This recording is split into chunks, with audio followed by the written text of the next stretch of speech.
Өнер мәдениет сарайында өткен педагогтердің дәстүрлі тамыз кеңесі бұл жолы мүлде өзгеше сипатта өтті. Шарада өткен оқу жылының қорытындысы сараланып, жаңа кезеңнің басым бағыттары айқындалды. Басты жаңалық өңіріміздің бас мұғалімі жиынды жасанды интеллект, AI ассистентімен бірге жүргізіп, заманауи диалог құрды. Я в сети. Система готова к совместной работе.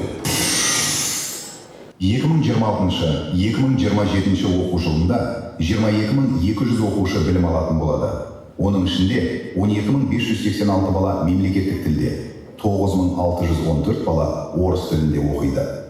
Бірінші сыныпта 2.220 баланы оқыту жоспарланған. 11-ші сыныптарда 1.300 оқушы. Рахмет. Алқалы жиында қала әкімі Аян Бейсекин сөз сөйлеп, білім мен тәрбиенің адам капиталын қалыптастырудағы стратегиялық рөліне тоқталды. Ол әр балаға сапалы білім алуға тең мүмкіндік туғызу, заманауи әрі инклюзивті орта құру маңызды екенін атап өтіп, өңір оқушыларының жетістіктерін тізді. Өткен оқу жылында Екібастұздан 59 түлек алтын белгі иегері атанып, 52 түлек үздік аттестатпен аяқтаған. Өз елі мен туған қаласының келешегіне жауапкершілікпен қарайтын ұрпақ тәрбиелеу баршамызға ортақ міндет.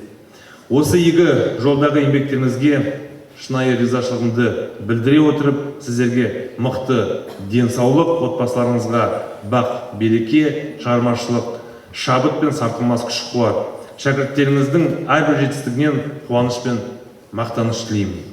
Мерекелеріңіз құтты болсын, жаңа оқу жылы берекелі де жемісті болсын.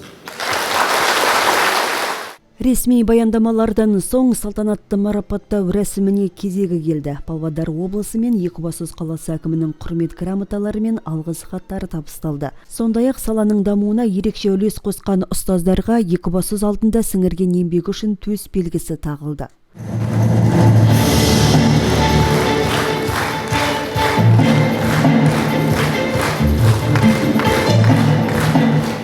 Еңбек өтілім 44 жыл.